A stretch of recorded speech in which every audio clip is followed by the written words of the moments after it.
मैं सबसे पहले कश्मीर की बात करूंगा मान्यवर।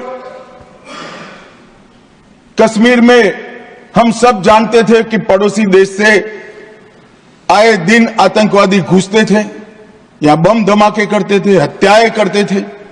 एक भी त्योहार ऐसा नहीं होता था जो चिंता के बगैर जाता था।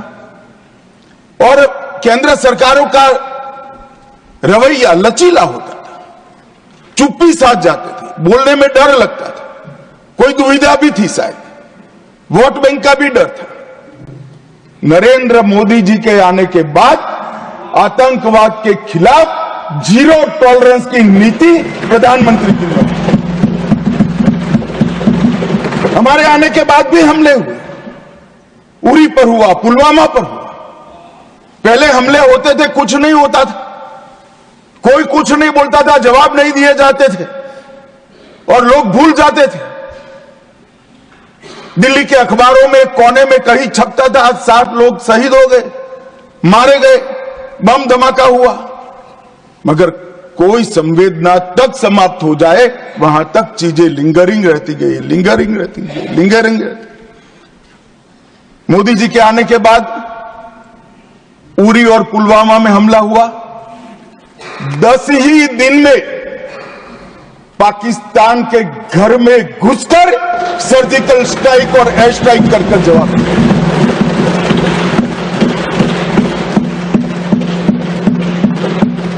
पूरे दुनिया में 2 ही देश ऐसे थे जो अपनी सीमा और सेना की सुरक्षा के लिए हमेशा सम्मान के साथ तत्पर रहते थे, इजराइल और अमेरिका। वो 2 देशों की सूची में मेरे महान भारत का नाम जोड़ने का काम नरेंद्र मोदी, और वहीं से शुरू हुई आतंकवाद के खिलाफ जीरो टॉलरेंस की नीति। मान्यवर, हम सब जानते हैं धारा 370 कश्मीर के अलगाववाद का मूल था। हम भी कभी अलग हो सकते थे, ये भाव के बीच धारा 370 के अंदर डाले गए थे। मगर हमारे संविधान निर्माताओं का भी मैं बहुत मनपूर्वक धन्यवाद करना चाहता हूं, बड़े दूरदर्शी थे। उन्होंने इसको टेम्पररी बनाया था और धारा 370 को हटाने का बीज भी धारा 370 में ही डाल दिया गया। मगर राजनीतिक मजबूरी, वोट बैंक की पॉलिटिक्स,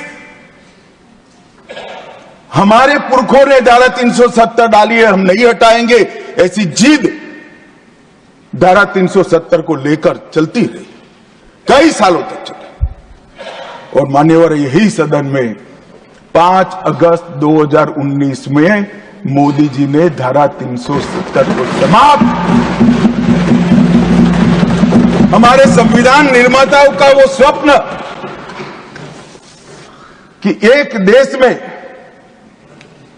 2 प्रधान, 2 विधान, 2 निशान नहीं होंगे, कैसे हो सकता है?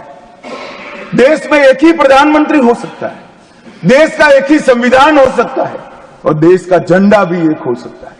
कैसे एक देश में 2 विधान, 2 प्रधान, 2 निशान हो सकते? मगर चलाए गए, सालों तक चलाए गए और 5 और 6 अगस्त 2019 को इस देश में एक विधान, एक प्रधान और एक निशान का नया दौर, और वहीं से शुरू हुआ कश्मीर को हमेशा के लिए भारत के साथ एकरूप करने की प्रक्रिया।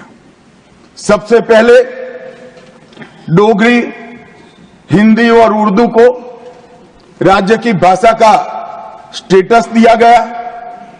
मान्यवर, भ्रष्टाचार रोकने के लिए कोई एंटी करप्शन ब्यूरो की वहां रचना ही नहीं थी, क्योंकि रोकना ही नहीं चाहते थे। इतने सालों के बाद एंटी करप्शन ब्यूरो वहां बना। देश के सारे कानून वहां स्वीकार कर लिए गए, चाहे महिलाओं के अधिकार का हो, दलितों के अधिकार का हो, आदिवासियों के अधिकार का हो, बच्चों के अधिकार का हो, ये सारे कानून वहां स्वीकार कर लिए गए। पठानकोट से एक नाका परमिट रखी गई थी, एक भाव खड़ा करने के लिए कि देश के हिस्से में आप नहीं जा रहे हो, पठानकोट की नाका परमिट को नरेंद्र मोदी जी ने समाप्त कर दिया और नया दौर शुरू हुआ लोकतंत्र का, खुशहाली का, विकास का। आज ये कहते हैं क्या परिवर्तन आया है? मैं ध्यान से सुन रहा था, धैर्य न रहे ऐसे उकसाते थे, मगर मैं जवाब जरूर दूंगा। क्या परिवर्तन आया था सुन लीजिए। 33 साल से आपके शासन में रात्रि के सिनेमा हॉल नहीं खुलते थे, सिनेमा हॉल ही नहीं खुलते थे हमारे शासन में। वहां 34 साल से मरहूम के जुलूस का, ताजिया का परमिशन नहीं था, हमारे समय में दिया गया। G20 की बैठक में दुनिया भर के डिप्लोमेट्स वहां शांति से गए, कश्मीर की संस्कृति, संगीत, खाना और कश्मीर की खूबसूरती को एंजॉय कर वो अपने अपने देश में वापिस गए। मान्यवर